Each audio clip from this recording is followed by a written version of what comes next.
I never thought my own blood would betray me.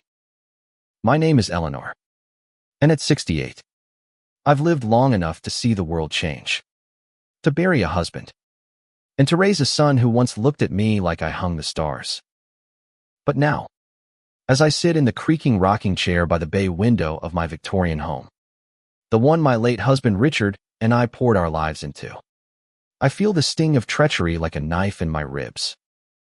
This house, with its stained glass windows and oak banisters, is more than brick and mortar. It's a vault of memories, a testament to love and loss.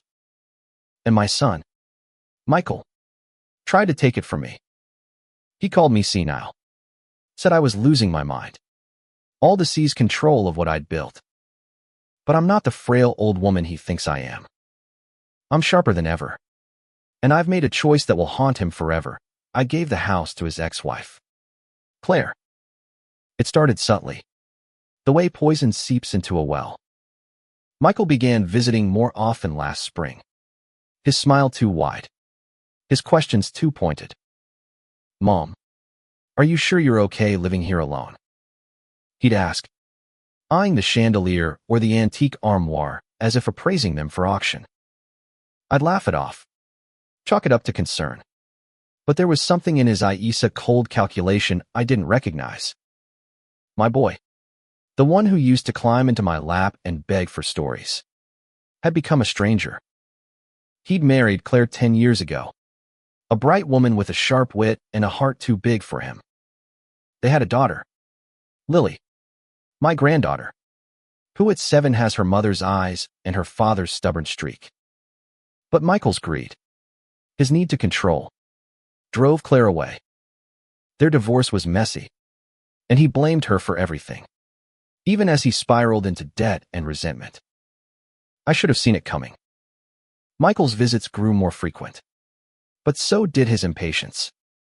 He'd snap at me for forgetting a name or misplacing my glasses, things anyone might do. "Mom, you're slipping," he'd say, his voice dripping with false pity. Then came the papers. One humid afternoon, he sat me down at the kitchen table, the one where we'd carved pumpkins and shared Thanksgiving dinners, and slid a stack of legal documents toward me. "It's for your own good," he said. "A power of attorney. Just in case you're not yourself anymore." I stared at him, my heart pounding like a drum. Senile. He was building a case to declare me incompetent, to take the house, my sanctuary, and sell it to cover his debts.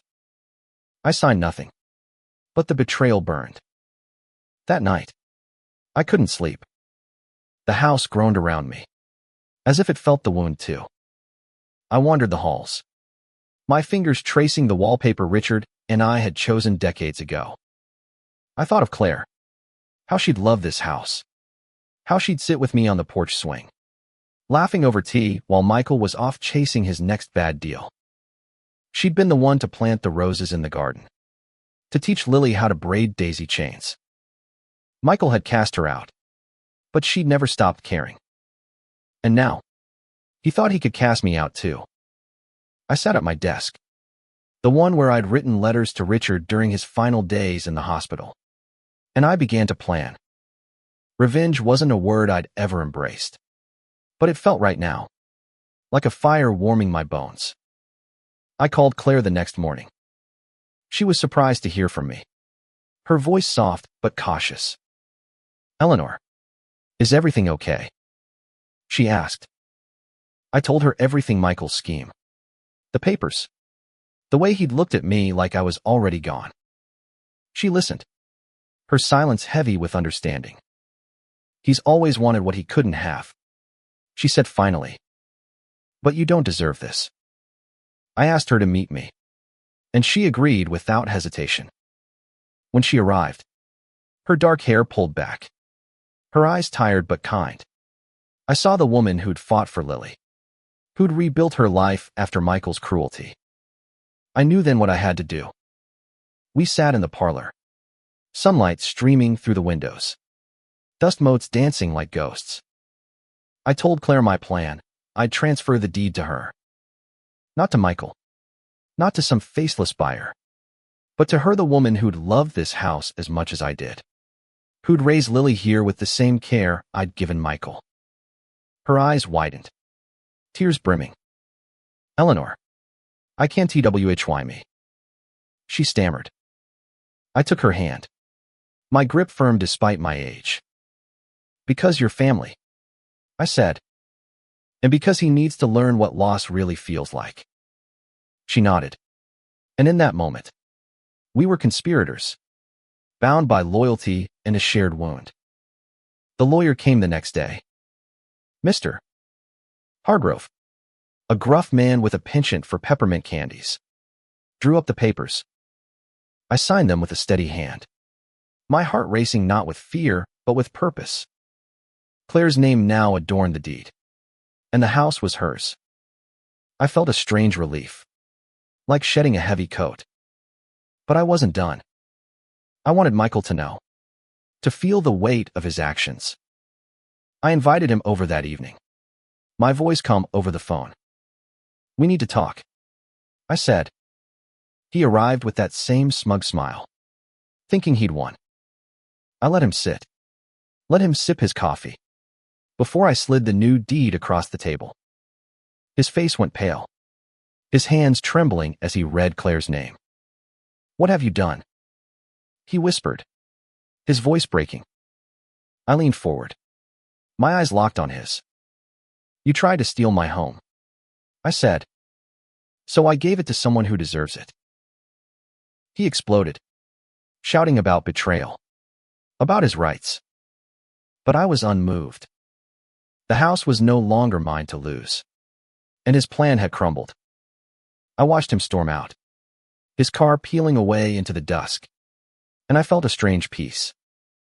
But peace is fleeting when revenge is involved. I knew Michael wouldn't let this go, and I was right. The next morning, I found a letter slipped under my door, his handwriting jagged and angry. This isn't over, it read.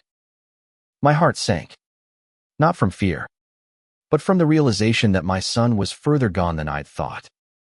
I clutched the letter, my resolve hardening.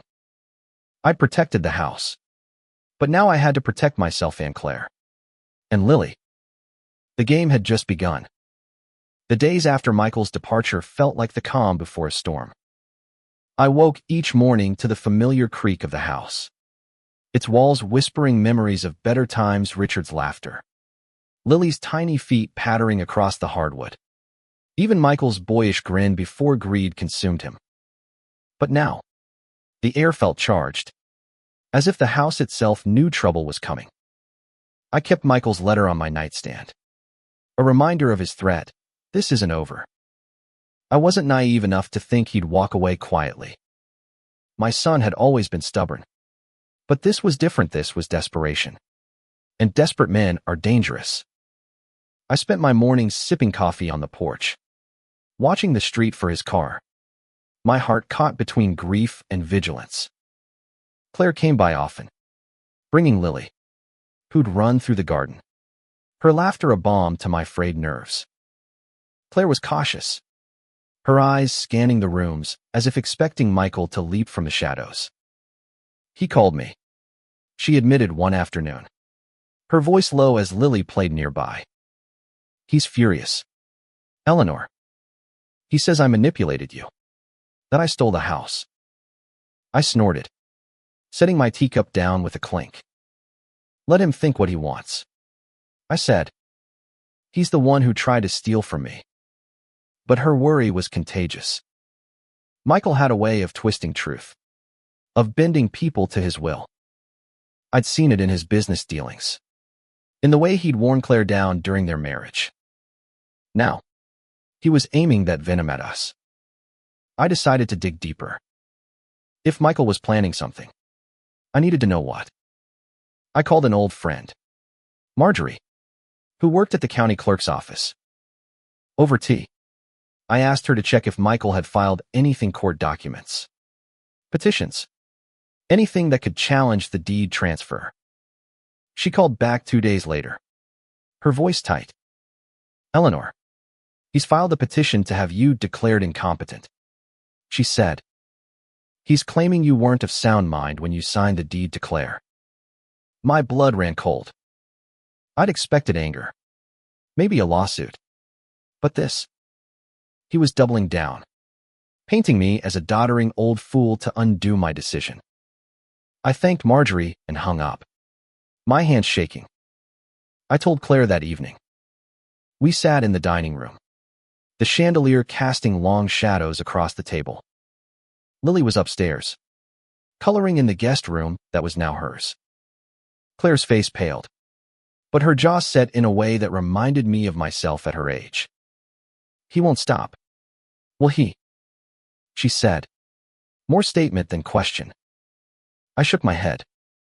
He thinks he can bully us into submission. But he's wrong. We agreed to fight back, to gather evidence of my mental clarity. I'd always been meticulous, my journals, my financial records. Even the emails I'd sent Claire were proof I was no senile old woman. But Michael's petition meant a court hearing, and that meant scrutiny, lawyers, and a public airing of our family's wounds. I started preparing, driven by a fire I hadn't felt in years. I met with Mr. Hargrove again, who assured me the deed transfer was ironclad, but warned that Michael's petition could complicate things. He'll need medical evidence, Hargrove said, sucking on a peppermint. But he's cunning. He might find a doctor to back him up. The thought made my stomach churn. I remembered Michael's childhood doctor, Dr. Ellis, who'd always been too eager to please. If Michael could sway him, he might have a case. I decided to preempt that. I scheduled a full cognitive evaluation with a neurologist, Dr. Patel, who had no ties to our family. She was thorough, her tests rigorous, and when she handed me the results, a clean bill of mental health, I felt a surge of triumph. But triumph was short-lived. One night, as I locked up the house, I noticed a car idling across the street, its headlights off. My heart thudded as I peered through the curtains. It was Michael's sedan. He didn't approach, just sat there, watching. I didn't sleep that night, my mind racing with memories of his temper, the way he'd slammed doors during arguments with Claire. The next morning, I found a note taped to my mailbox. You can't hide from me. No signature, but I knew his handwriting. I called Claire, who insisted on staying over with Lily. We're in this together, she said, her voice fierce. I agreed, but the weight of Michael's threat lingered, a shadow over the house. I began to see the depth of my son's resentment. He wasn't just after the house. He wanted to erase me, to rewrite our family's story with him as the victim.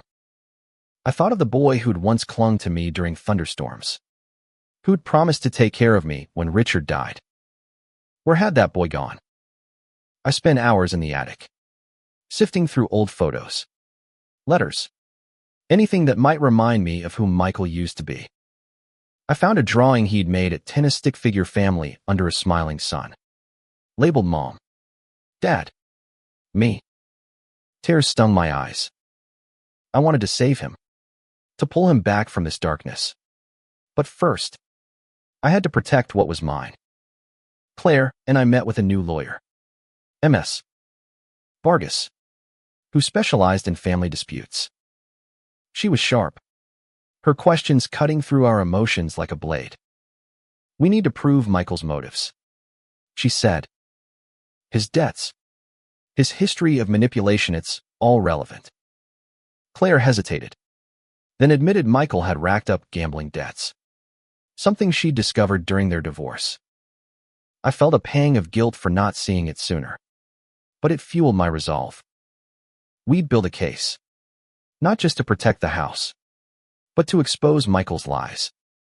As I left Vargas's office, the sky was heavy with clouds, mirroring the storm brewing in my heart. Michael thought he could break me, but I was ready to fight. The weeks leading up to the court hearing were a blur of tension and preparation. I felt like a soldier arming for battle. My days filled with meetings, documents, and late-night talks with Claire. The house, once a haven, now felt like a fortress under siege. I'd catch myself staring out the window, expecting Michael's car to reappear, his shadowy figure lurking in the dusk. Claire moved in temporarily, her presence a comfort. Though Lily's innocent questions why Daddy was so mad, why he didn't visit cut deeper than I'd admit. I'd hug her, tell her stories of her grandfather. But my heart ached for the family we'd lost.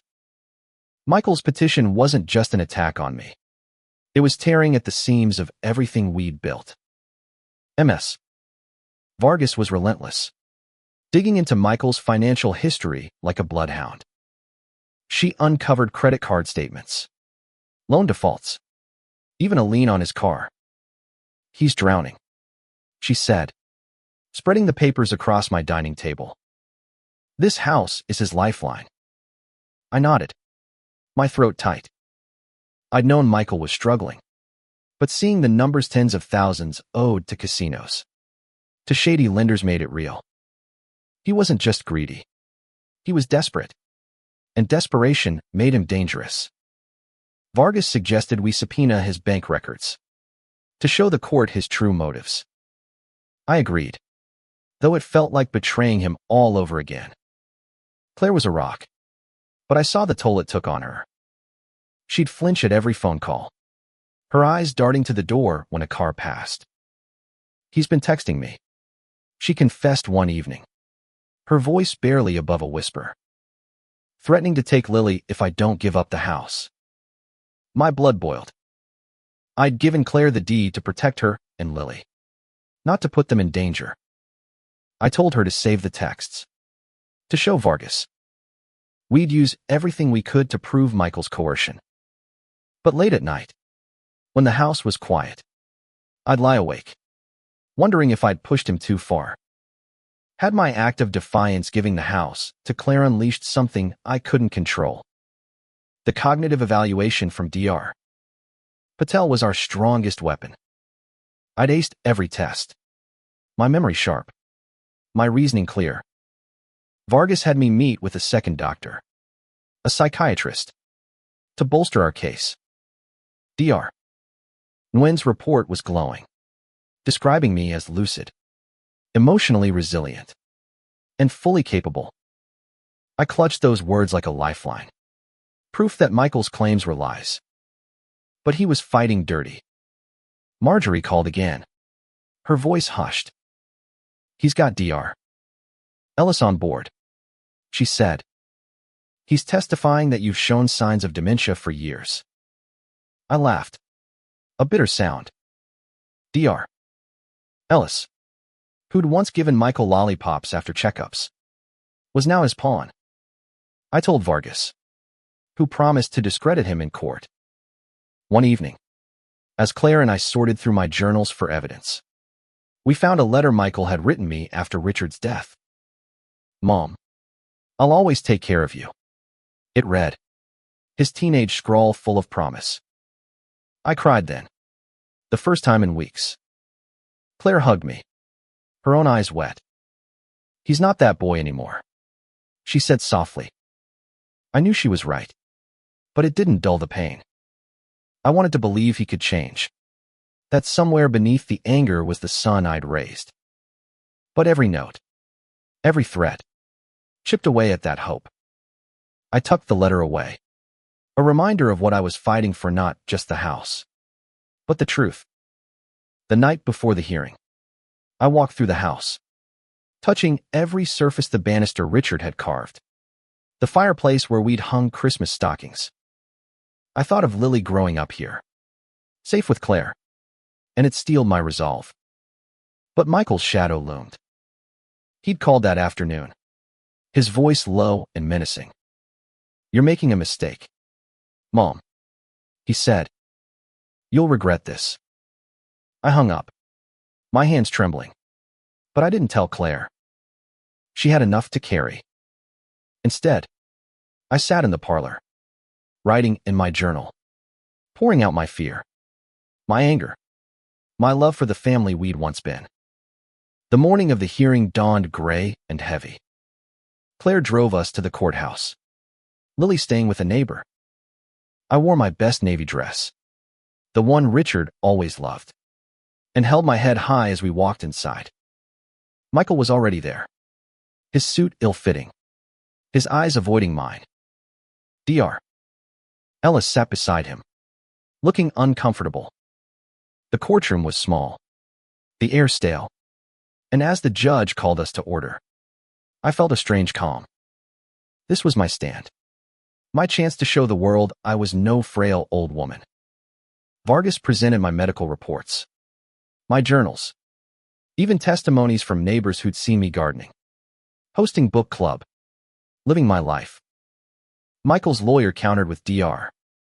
Ellis's testimony, painting me as forgetful, confused. I wanted to scream, but I sat still, my hands folded, letting Vargas tear into Ellis's vague claims.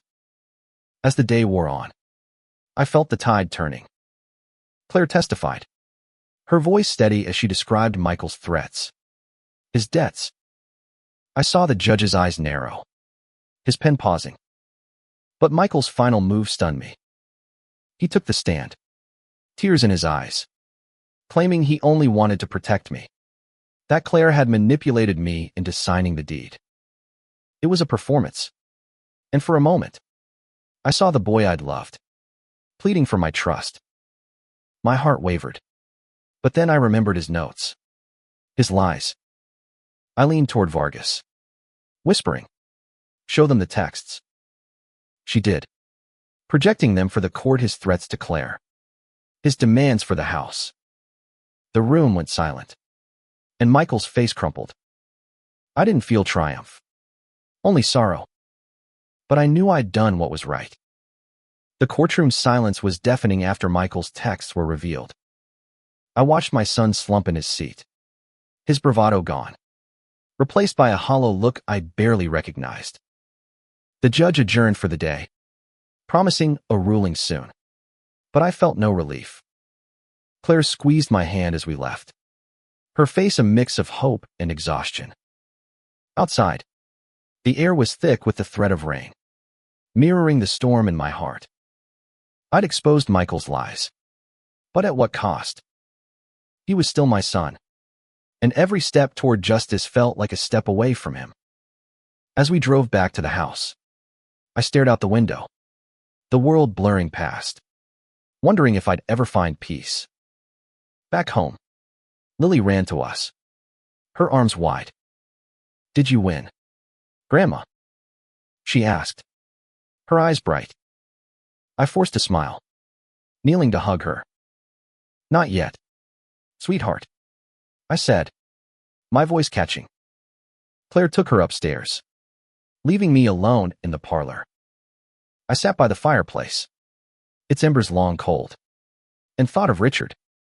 He'd always known how to handle Michael's tempers, his stubborn streak. If he were here, would things be different? I pulled out the letter Michael wrote after Richard's death, rereading his promise to care for me. The words mocked me now, but they also stirred a flicker of hope that he could still change. That night, I heard a noise outside, a soft thud, like something heavy hitting the porch. My heart raced as I crept to the window, peering into the darkness. Nothing. Just the wind, I told myself. But I checked every lock twice before bed. Claire noticed my unease the next morning. "You're jumpy," she said, pouring coffee. I told her about the noise, and her face tightened. "He's trying to scare us," she said. "He knows he's losing." I nodded, but the fear lingered.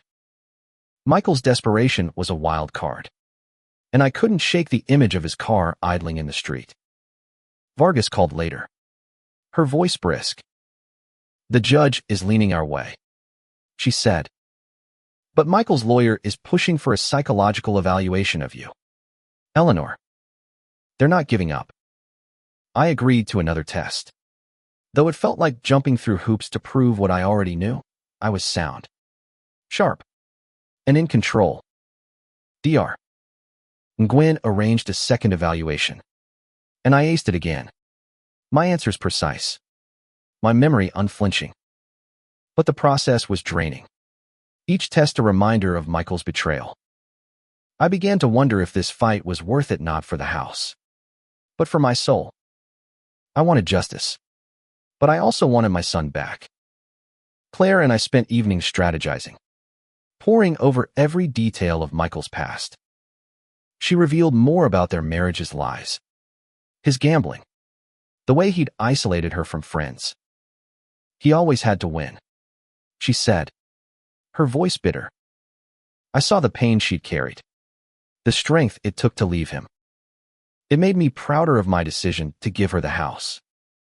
Lily deserved a mother like Claire, not a father who'd sell their future for a quick buck.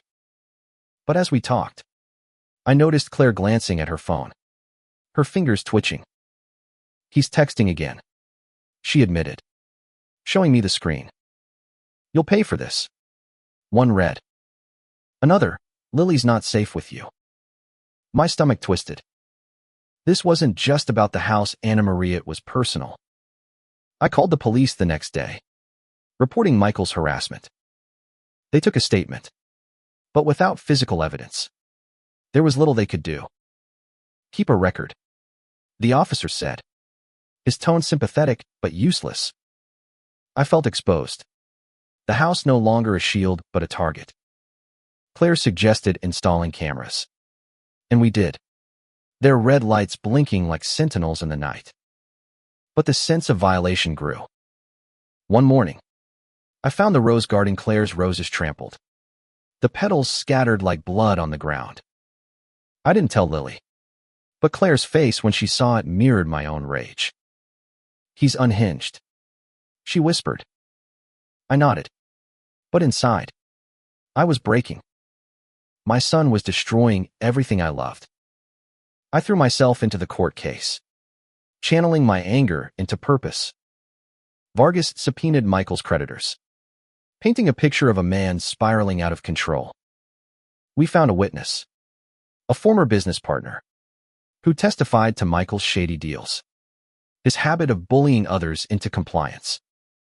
Each piece of evidence was a nail in his case, but it felt like a nail in my heart too.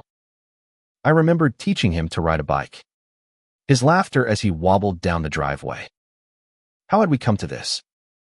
I prayed, something I hadn't done in years, asking for strength, for clarity, for a way to save him from himself. The final hearing loomed, and I felt the weight of it like a stone. Claire and I prepared meticulously, rehearsing our testimonies, gathering every scrap of proof. But Michael's threats didn't stop. A brick came through the parlor window one night, glass shattering across the rug. Attached was a note, "Give it back, or else." I called the police again, and this time, they took it seriously, linking the handwriting to Michael. He was arrested, but released on bail, his eyes burning with hate as he left the station. I knew then that this wasn't just a legal battle, it was a war. And I was ready to fight, not just for the house, but for Claire, for Lily, for the family we could still be. The brick through the window changed everything. It wasn't just a threat, it was a violation, a jagged tear in the fabric of my home. I stood amidst the shattered glass. The note crumpled in my fist, and felt a shift inside me. Grief for the son I'd lost was giving way to a steely resolve. Michael had crossed a line, and I wouldn't let him terrorize us anymore. Claire was shaken, her hands trembling as she swept up the debris, but her eyes burned with the same fire I felt. "We end this in court," she said, her voice low but firm. I nodded, clutching the note tighter. It was evidence now, a weapon in our arsenal. The police were more responsive this time, taking photos, dusting for prints. They questioned Michael, who denied everything. His charm turned on like a switch. But the handwriting matched, and the cameras we'd installed caught his car circling the block that night. He was charged with vandalism. A small victory, but it didn't ease the dread that clung to me. I knew he wouldn't stop. His obsession with the house, with winning, had consumed him. I spent sleepless nights replaying our life together, his first steps, his graduation, the day he brought Claire home. Where had I gone wrong? Had I loved him too much? Or not enough? Vargas was a whirlwind, turning the brick incident into a cornerstone of our case. This shows his state of mind, she said, her eyes gleaming. He's not protecting you, he's bullying you. She filed for a restraining order, citing the threats, the vandalism, the texts to Claire. The judge granted it, barring Michael from contacting us or coming near the house. I felt a fleeting relief, but it was tainted by sorrow. A restraining order against my own son. I'd never imagined it would come to this. Claire hugged me when we got the news, her arms tight. "You're doing the right thing," she said. I wanted to believe her, but the weight of it all pressed down on me. Lily sensed the tension, her questions growing quieter. "Why can't Daddy come see me?" she asked one morning, her crayon stilled on the page. I knelt beside her, my heart breaking. "Daddy's making some bad choices," I said, choosing my words carefully. "But we love you, and we're keeping you safe." She nodded, but her eyes were too old for a 7-year-old. I vowed then to protect her, no matter the cost. Claire and I doubled down, gathering more evidence. Old emails where Michael bragged about risky deals, voicemails he'd left Claire, dripping with venom. Each piece was a stab, but it was necessary. The final hearing was set for a Friday, and as the day approached, the house felt alive with anticipation. Its creaks louder, its shadows deeper. I walked its rooms, touching the walls, the furniture, as if to anchor myself. This house was more than property, it was my legacy, my love for Richard, my promise to Lily. I wouldn't let Michael take it, not through lies or violence. Vargas coached me on my testimony, urging me to stay calm, to let the facts speak. But facts felt cold against the heat of my emotions. I wanted to scream at Michael, to demand why he'd turned on me. Instead, I wrote in my journal, pouring out my anger, my hope, my fear. The night before the hearing, Claire and I sat on the porch swing, the air cool and heavy with the scent of roses. "What if we lose?" she asked, her voice small. I took her hand, my grip steady. "We won't," I said. "This house is yours, and Lily's. I made sure of that." She smiled, but it was fragile, and I knew she was thinking of Michael's threats. We'd heard he'd been asking around town, trying to dig up dirt on Claire, on me. He'd even contacted Lily's school, claiming Claire was unfit. It was a low blow, and it hardened my resolve. He wasn't just fighting for the house, was fighting to destroy us. The morning of the hearing, I woke early, my body aching but my mind clear. I wore the same navy dress, its familiarity a comfort. Claire drove, her hands steady on the wheel, and we walked into the courthouse together, heads high. Michael was there, his face drawn, his eyes avoiding mine. The courtroom felt smaller this time, the air thick with anticipation. Vargas presented our case methodically, me medical reports, the restraining order, the brick incident, Michael's debts. She called witnesses, including Claire's therapist, who testified to the emotional abuse she'd endured. Michael's lawyer fought back, painting me as erratic, Claire as manipulative. But their case was crumbling, and I saw it in the judge's face, in the way he leaned forward, listening. When I took the stand, I felt every eye on me. I spoke clearly, my voice steady despite the ache in my chest. I described Michael's scheme, his threats, the love I'd poured into this house. I held up his letter from years ago, reading his promise to care for me, my voice breaking. "This is the son I raised," I said. "But the man here today isn't him." The courtroom was silent, and I saw Michael's head bow, his shoulders shaking. For a moment, I thought he might break, might confess. But he didn't. His lawyer's closing was weak, and as we left the stand, I felt a spark of hope. The judge would rule soon, and I prayed we would win. But Michael's final glance at me, cold and unyielding, told me this wasn't over. The judge's ruling came 2 days later, delivered in a crisp email from Vargas. The petition was denied me. Mental capacity was unquestioned. The deed transfer upheld.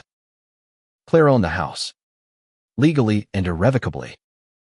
I should have felt elation. But as I read the words, sitting at my kitchen table, all I felt was a hollow ache. We'd won. But at what cost? Michael was barred from contesting the deed, his claims of my senility dismissed, his threats exposed. Yet he was still my son, and the victory tasted bitter.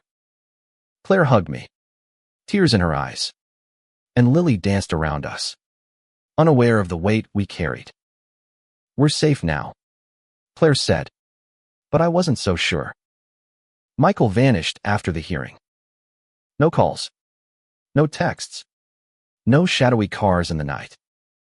The silence was worse than his threats, a void that gnawed at me. I checked the cameras obsessively, expecting to see him, but the footage showed only squirrels and passing neighbors.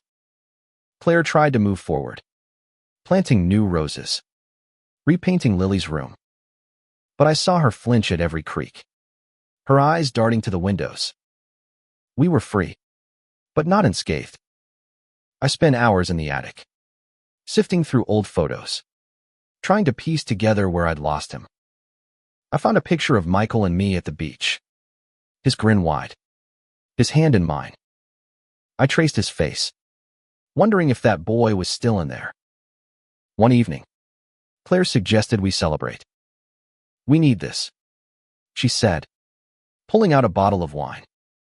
We sat in the parlor, Lily asleep upstairs, and toasted to new beginnings. But the wine tasted flat, my thoughts drifting to Michael. Where was he? What was he planning?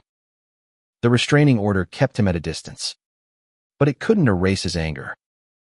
I'd humiliated him in court, stripped him of his prize. Men like that don't forget. I kept my fears from Claire, but they grew, a shadow over every moment. A week later, I got a call from Marjorie. "He's been seen at a bar downtown," she said. "Drunk. Talking about you. About the house. He's not in a good place. Eleanor." My heart sank. I thanked her and hung up, my mind racing. I wanted to find him, to drag him back to the man he could be. But I knew it was futile. He'd made his choices. Still, I drove to the bar that night, alone, telling Claire I was running errands. The place was dim, reeking of stale beer. I saw him in the corner, slumped over a glass, his face haggard. I almost approached him, but his eyes met mine cold, unrecognizable. I left, my chest tight, and cried in my car. Back home, I told Claire everything. She listened, her face softening. "You still love him," she said, not accusing, just stating a fact. I nodded, tears falling. "He's my son," I said, "but I can't let him hurt us." She took my hand, her grip warm. "We'll protect each other," she said. And we did. We changed the locks, upgraded the cameras, even hired a security consultant who taught us how to spot trouble. The house became our fortress again, but it was different now, less a home, more a stronghold. Then came the letter. It arrived in a plain envelope. No return address. Slipped under the door like his earlier threats. But this one was different. "I'm sorry," it began, in Michael's jagged scrawl. "I was wrong. I let greed take over. I don't expect forgiveness, but I want to make this right." My heart stopped. Was it a trick? Another manipulation? I showed Claire, and we read it together, dissecting every word. He mentioned rehab, a program for his gambling, a desire to see Lily again. "I want to be better," he wrote. I wanted to believe him, but trust was a fragile thing, shattered by his lies. We took the letter to Vargas, who was skeptical. "People like Michael don't change overnight," she said. "But if he's serious, he'll prove it." She suggested a mediator, someone to facilitate a conversation, but only if we felt ready. Claire was hesitant, her scars from Michael too fresh. I was torn. Part of me wanted to open the door, to give him a chance. The other part remembered the brick, the threats, the courtroom. I decided to wait, to watch. If Michael was serious, he'd show it not with words, but with actions. Days turned to weeks, and Michael stayed away, honoring the restraining order. Marjorie reported he'd checked into a rehab facility, a small one outside town. I didn't know whether to feel hope or suspicion. Claire and I focused on Lily, on making the house hers. We hung her drawings on the walls, planted a vegetable garden, tried to reclaim the joy Michael had stolen. But his letter stayed with me, tucked in my journal, a question mark in my heart. Could he change? Could I forgive him? The house was safe. Claire and Lily were safe. But my soul was still at war. I prayed, as I had before, for clarity, for redemption not just for Michael, but for me. The weeks after Michael's letter were a tightrope walk between hope and caution. I carried his words with me, rereading them in the quiet of my bedroom, searching for sincerity in the loops of his handwriting. Claire was wary, her trust in Michael long gone, but she didn't stop me from hoping. "Just be careful," she said, her eyes dark with memory. I nodded, knowing she was right, but my heart clung to the possibility of redemption. I'd raised Michael, loved him through every scraped knee and broken promise. If there was a chance to save him, I had to try. But I wouldn't risk Claire or Lily not again. I contacted the mediator Vargas suggested, a calm woman named Susan with a knack for cutting through tension. She proposed a supervised meeting. Neutral ground. No pressure. I agreed, but only if Michael followed through on rehab. Marjorie confirmed he was still at the facility, attending sessions, staying sober. It was a start, but I'd been burned before. Claire refused to join, and I didn't push her. "This is for you," she said, hugging me. "But don't let him pull you under." I promised I wouldn't. But as I drove to the mediator's office, my stomach churned with doubt. Michael looked different when I saw him.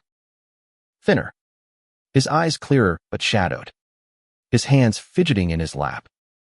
Susan sat between us, her presence a buffer. "I'm sorry, Mom," he said, his voice low. "I lost myself. The gambling, the debts, it took everything." I listened, my heart pounding, searching his face for the boy I'd known. He spoke of rehab, of facing his addiction, of wanting to be a father to Lily again. I wanted to believe him, but the memory of his threats, his lies, held me back. "Why now?" I asked, my voice sharper than I intended. He flinched, but met my eyes.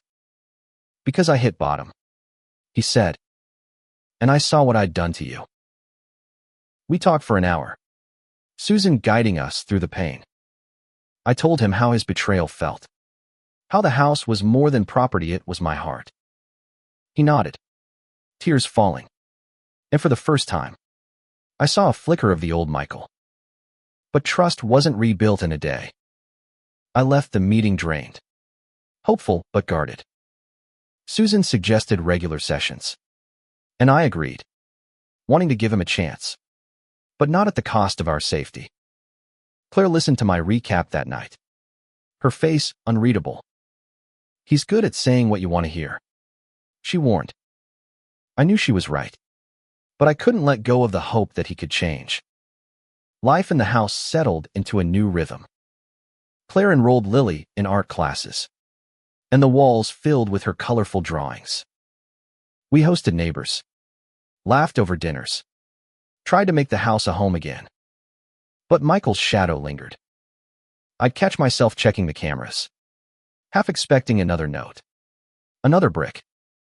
He kept his distance, following the restraining order. But I knew he was out there, rebuilding or plotting. I couldn't be sure. I wrote in my journal, wrestling with my conflicting emotions: love for my son, anger at his actions, fear of what he might do next. One afternoon, Susan called. Michael had asked to write me another letter, to be delivered through her. I agreed, and when it arrived, I read it alone in the parlor. I don't expect you to forgive me, he wrote, but I'm trying to be better. For Lily. For you. I know I don't deserve the house, or your trust. I just want a chance to prove I'm not that man anymore. The words stirred something in me, a mix of hope and pain. I showed Claire, who softened slightly but remained firm. He needs to earn it, she said. I agreed, but decided to take a small step. I wrote back, through Susan, telling him I was watching, that actions mattered more than words. Months passed, and Michael stayed in rehab, sending occasional updates through Susan. He'd found a job, a small one, stocking shelves at a grocery store. It was humble, a far cry from his old schemes, and it gave me pause. Was this real? I prayed for guidance, my faith a quiet anchor. Claire and I focused on Lily, on building a future in the house. We repainted the porch, planted a tree for Richard, made new memories. But the past wasn't gone. One evening, as I locked up, I saw a figure across the street, too far to make out. My heart raced, but it wasn't Michael, just a neighbor walking their dog.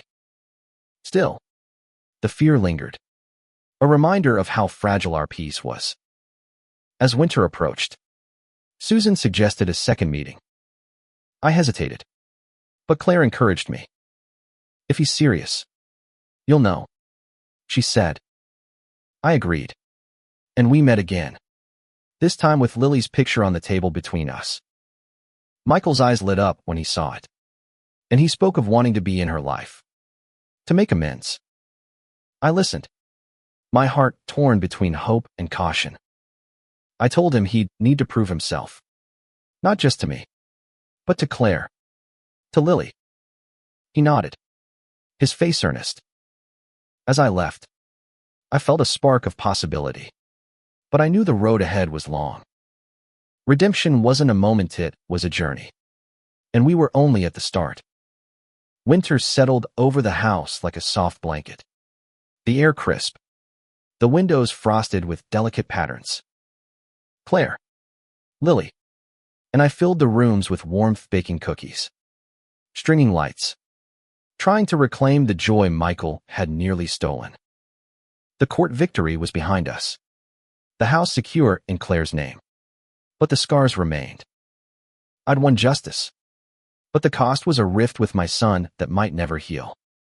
His letters, his rehab, his promises, they were steps, but trust was a bridge we hadn't crossed. I prayed daily, not just for him, but for me, for the strength to forgive without forgetting. Michael's updates came regularly now, through Susan. He'd moved into a small apartment, was attending support groups, had kept his job. Each report was a pebble in the scale, tipping it slightly toward hope. Claire was skeptical, but she softened when I showed her his latest letter, one that mentioned Lily's favorite color, purple, and asked if he could send her a birthday card. Maybe, she said, her voice cautious. I didn't push, knowing her wounds were deeper than mine. Instead, I focused on the house, on making it a sanctuary for Lily. We hung her art, built a bookshelf for her stories, planted bulbs that would bloom in spring. One snowy afternoon, Susan called. Michael wanted to meet again, this time to discuss Lily. I hesitated, but Claire surprised me. Let's hear him out, she said, but only with me there. We agreed, and the meeting was set for a community center. Neutral ground. Susan presiding. Michael arrived on time, his coat worn but clean, his eyes clearer than I'd seen in years. He spoke to Claire first, apologizing for the pain he'd caused, for the threats, the betrayal. I was wrong, he said, his voice steady. I want to be a father to Lily, even if it's just a little at a time. Claire listened, her face guarded, but she nodded. Prove it, she said, echoing my own thoughts. The meeting was a turning point, but not a resolution. Michael began sending Lily small gifts, a purple crayon set, a book about stars always through Susan, respecting the boundaries we'd set. Claire allowed supervised visits, short ones, at the community center. I watched from a distance, my heart swelling as Lily hugged him, her laughter filling the room. But I saw the pain in Claire's eyes, the fear that he'd hurt them again. I felt it too. But I also saw something new in Michaela, humility I hadn't seen before. He was trying, and that was more than I'd dared hope. The house became a symbol of our healing.